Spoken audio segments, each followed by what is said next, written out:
The ball is in the back of the net, the wrong net. The goalkeeper is on the ground to your left. He went the right way. He got a hand to it, not enough. The ball hit the inside of the post, came back across, and rolled, slowly, like it had all the time in the world, past the line, into your own net. The stadium doesn't go quiet. Stadiums don't go quiet. But something happens to the sound. It changes shape. 60,000 people, and the noise becomes a single tone, low and stunned. And then it splits. Half of them are screaming. The other half aren't making any sound at all. And somehow, that's louder. You're on your knees. You don't remember going down. But first, let's go back. You've been playing football since you were 5 years old, and your father put a ball at your feet in the backyard of a house you no longer live in a city you no longer think about, and said nothing, just rolled it to you. You kicked it back. That was the beginning of everything. By 7, you were playing with kids 3 years older. By 11, you were at the academy. By 14, coaches were using your name in sentences that made your mother go quiet in a way you didn't understand until much later. You understood it eventually. It meant something was expected of you that most people never get the chance to have expected of them. It was not entirely a gift. You trained on days your body said no. You trained in weather that emptied the other pitches. You gave up things, parties, sleep, years of ordinary teenage life so quietly and so early that you stopped noticing you were giving them up.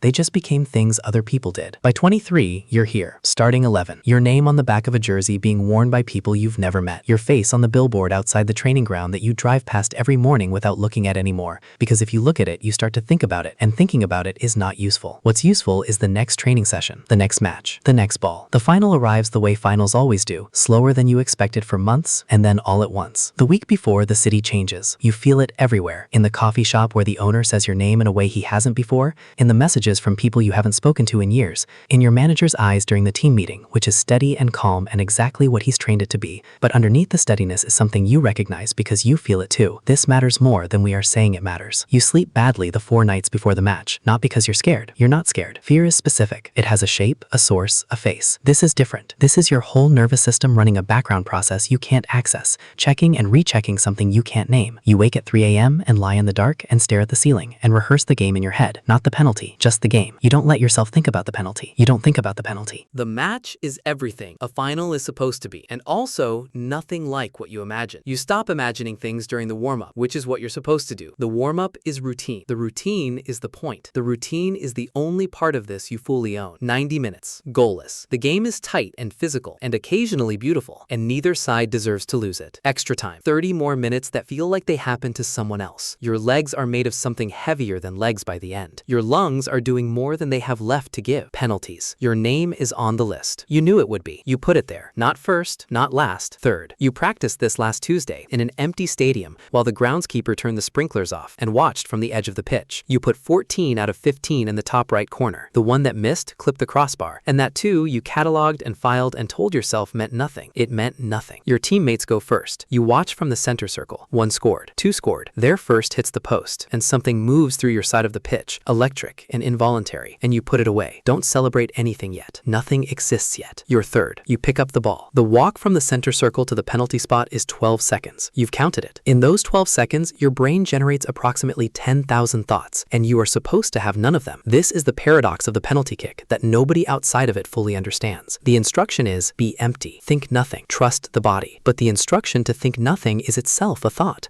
and the brain does not stop because you ask it to. And the 60,000 people in the seats and the millions more watching through a screen have all decided collectively that this moment is the most important 12 seconds of your life, and you can feel the weight of that decision pressing on you from every direction, like atmosphere. You place the ball on the spot. You step back, 5 steps, then 2 to the left. The goalkeeper is bouncing on his line. You don't look at him. You pick a corner and you commit. Top right, same as Tuesday, same as always. You've hit this penalty 10,000 times. In training, in matches, in the private cinema of your mind at 3 a.m. You've hit it in the rain and in the cold and in stadiums smaller than this one and in stadiums larger. Your body knows this. Your body has always known this. You look at the corner, you run. The contact is wrong. You feel it in the moment of impact, that microscopic wrongness that your foot knows before your brain does. Not much, a degree, a fraction. The kind of thing that in training on a Tuesday afternoon means the ball clips the crossbar and you pick it up and go again. Here, it means the ball goes left, not far left, not embarrassingly left, left enough. The goalkeeper doesn't even have to dive. He shifts his weight. He gets both hands to it. The ball comes off his palms and and for one impossible fraction of a second, the crowd makes a sound like breathing, collective, sharp, involuntary, and then the ball is on the ground inside the 6-yard box, and nothing is moving, and nobody is moving, and then 3 of their players are moving. They go on to score their next 2. You lose. The changing room afterward is the kind of quiet that rooms don't usually hold. 14 men who have spent their entire lives learning not to show the worst of it, showing it anyway. Your goalkeeper, who saved 2 of theirs, is sitting with his head in his hands, and you need to tell him he was extraordinary, and the words are somewhere, but not near the surface yet. Your manager says the right things. You know they're the right things, because you can hear the shape of them. Correct, steady, fair, but the words don't land. They pass through the room like sound through water. You shower alone. You dress. You sit in front of your locker for an amount of time you don't measure. Your phone has 340 messages. You turn it face down. The drive home is 40 minutes. You take the long way, and it becomes an hour. You don't turn the radio on. You know what the radio is saying. You know what everything is saying. Not because you've looked. You haven't looked. But because you know how this works, and what this moment looks like from the outside, and what your name sounds like when it's attached to a miss that matters. You park outside your apartment and sit in the car for a while. Here's the thing about a missed penalty that nobody talks about. It is a perfect, self-contained object. It has a beginning, a middle, and an end. 5 steps back, and 2 to the left, and 12 seconds, and a contact that was a fraction off, and a ball that went left. That is the entire thing. You can hold it in your mind and turn it over, and examine every surface, and there is no version of it that comes apart or gets blurry or changes under examination. It just happened exactly like it happened, and you can't unhappen it. You go inside. The apartment is dark. You don't turn many lights on. You eat something you don't taste. You sit on the couch. You don't watch anything. You think about going to bed, and you don't go to bed. Outside somewhere, the city is still happening. There are people out there in jerseys, and there are conversations being had about your name. And in here, you are just a person sitting on a couch in a dark apartment, feeling the specific weight of a thing you cannot take back. This is what it costs. This is the part that doesn't make the highlights. You gave 19 years to get to that spot. You gave the backyard, the academy, the early mornings, the things other people did that you didn't do. You gave all of it without being asked, and without a guarantee, and without knowing whether any of it was going to matter. And you stood on the spot, and your foot hit the ball a fraction off, and it went left. That's the job. That's always been the job. You don't get to choose which moment it is. You don't get to go back. You get to sit with it tonight, and wake up with it tomorrow, and carry it until it becomes one more thing that made you who you are. One day, not soon, but one day, you will stand on the spot again. Your body will remember the 10,000 times it went in, not the one time it didn't. The body keeps better records than the mind. You get up, you drink some water, you set your alarm. 7:14 a.m. Training starts at 9.